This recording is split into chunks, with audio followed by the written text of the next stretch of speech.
Мындан 2 ай мурда саясий партиялардын лидерлери шайлоого карата биригүү жарыялап, алар жаңы кыймылдын атын жаңы дем деп аташкан. Эми мынтип шайлоого 2 ай калганда партиянын ичинде өз ара ыдыроо орун алды. Ак Шумкар партиясынын лидери Темир Сарыев Атамекен жаңы дем саясий альянсынан чыкты. Темир Сарыев бул альянстан эмне себептен кеткени тууралуу жакында маалымат жыйын өткөрүп айта турганын билдирди.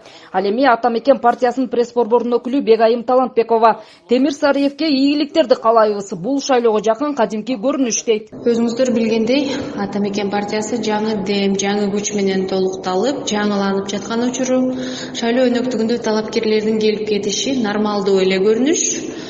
Темир Аргенбаевичке ийгилик каалайбыз. Атамекенден шайлоого кимдер аттанары жакында өтө турган съездде белгилүү болот.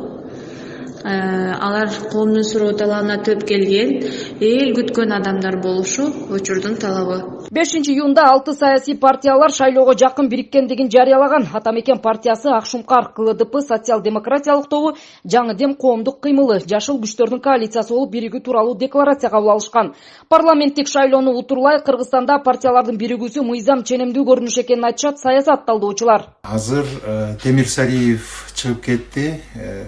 Атамекен анан ушу 6 партия биригип жаңы дем жаштар келген ушу бир ошондой чогуу кетебиз деген, анан Темир Сарыев чыгып кетти. Мен ойлойм, бул чын эле азырынча мүмкүн жөн эле мындай сөз табышпай атышат, соодалашып атышат, анан Темир Сарыевке условиясы жакпай атат да. Бирок келечекте мына азыр байкасаңар, бул азыр жаңы дем менен келген жаштар, азыр бул Атамекен эмес, даже бир болду карасак, булар жаштардын артынан ушу чоң саясатчылар, олигархтар ушу жаштардын арасынан вывеска кылып ошол бийликке келсек деп аракет кылып атышат. Жаңы дем саясий кыймылынын мүчөсү болгон Темир Сарыев партиянын биригүү учурунда ар бир адам туруктуу болушу керек.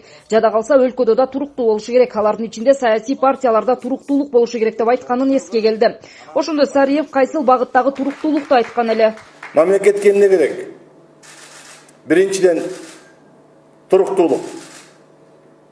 Ушул ар бир адамдын туруктуулугунан баштап мамлекеттин туруктуулугуна чейин керек.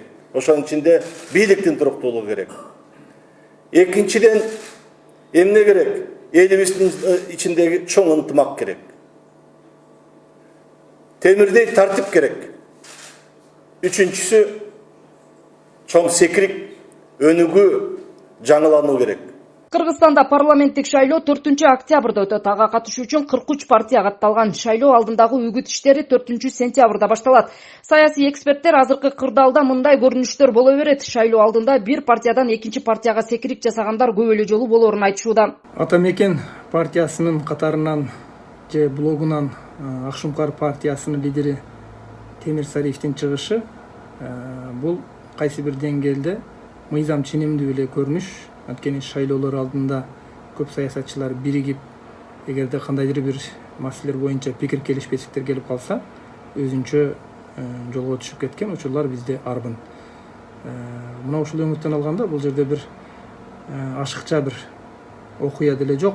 Бирок экөөнүн мындан ары жолунун бир болбой калышынын бир себептеринин бири, менин оюмча, ушул Атамекен партиясынын лидери башында кеңири алкактагы бир оппозициялык блок түзөбүз деп аракет жасашкан.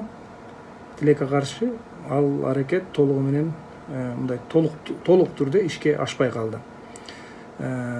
Ошондуктан бул долбоор аксагандай болуп калды. Ошондуктан мүмкүн Темир Сарыев анын келечегин көрбөй башка жолду тандап кетти. Кыргызстанда 5-июнда 6 саясий партия бириккендигин жарыялаган. Алар жаңы кыймылдын атын жаңы дем деп аташкан. Азырынча партиянын ичинде дагы кандай жаңылануулар орун алат? Жакын арада Атамекен партиясы маалымат жыйын өткөрүп, жаңы жүздөрдү жана талапкерлерди көрсөтөөрүн кабарлады.